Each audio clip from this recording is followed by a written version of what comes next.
If you're an agency owner, a coach, or a consultant, I'm going to show you how I go about my content creation flow. And I was having a conversation with someone in the DMs the other day on Twitter, and I can't remember what we were talking about, but the conversation came up of kind of how I create my content and what my flow is. And I figured that if someone else is curious about it, that you might be curious about that as well.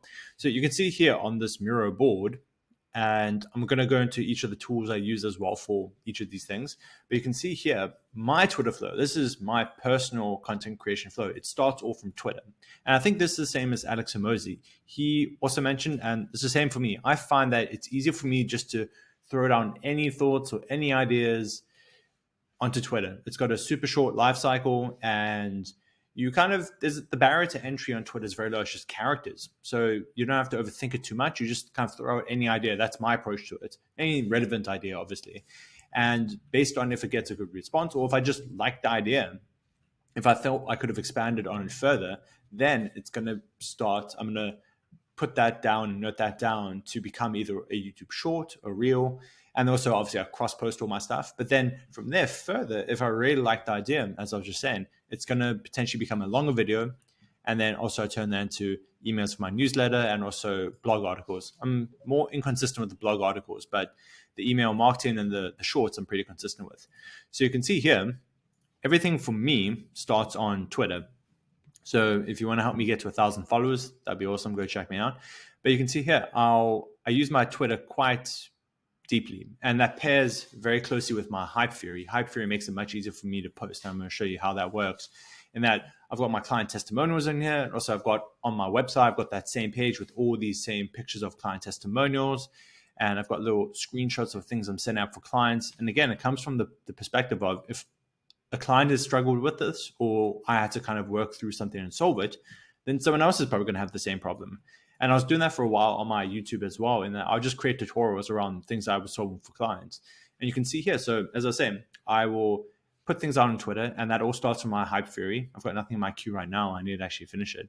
But everything starts from hype theory. And if I'm kind of running out of content and I don't have anything else, I'll come to the history of all my posts I've made, and I'll just scan through them. I'll say which ones that I like, what got good clicks or impressions, and I'll just try getting inspired basically. I'm like, okay, I think I can create a revision on this. Like this idea, I could have added another perspective to it or another step, or I could have broken down into a different format. And that's the approach I've just found that worked for me. For other people, maybe writing longer form content and then breaking that into smaller pieces is going to work better. For example, Justin Walsh, a very prolific LinkedIn content creator and also Twitter, he does like almost $2 million a year just on his own. But I know for him, because I've gone through one of his courses, he likes to start with one big piece of content and then that gets broken into the smaller pieces of content. For me, I just find it's easier to put down a couple of thoughts and tweets and whatnot, and I'll just set in hype theory like this, and I'll just compose. I'll just get them scheduled up. And as I start writing, I find that leads to me writing more because it gives me an idea when I'm in the flow and think, okay, that's another idea. That's another idea. That's another idea.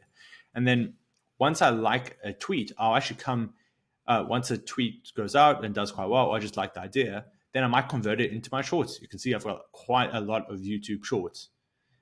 And a lot of them started from tweets. Sometimes I figured some creators started better as shorts and then they became tweets, but it's always starting with these short ideas that can get converted into the one to the other. I'm not like starting fresh on every platform. And as I said, Hype Theory helps me really well on that to just get my tweets going.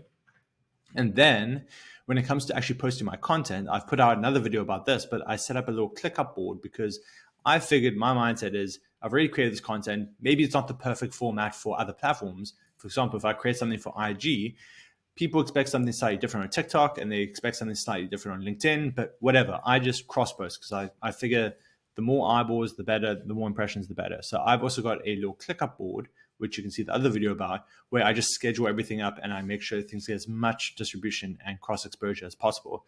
But as I said, everything starts from Twitter for me. And I just wanted to make this quick video to show you in this Miro board how that all flows for me. And maybe this inspires you and helps you kind of get into more of a content flow like it did for me watching a lot of other people talk about their content flows and people giving ideas like Alex Hormozi. So anyway, if you're an agency owner, a coach or consultant, I hope this helped you a little bit if you've been inconsistent with your content creation. And if you want help setting up some of these systems, like I got the ClickUp board and the Hype Theory and everything's connected, then you can also reach out to me and we can just talk about systems and automations and be more productive.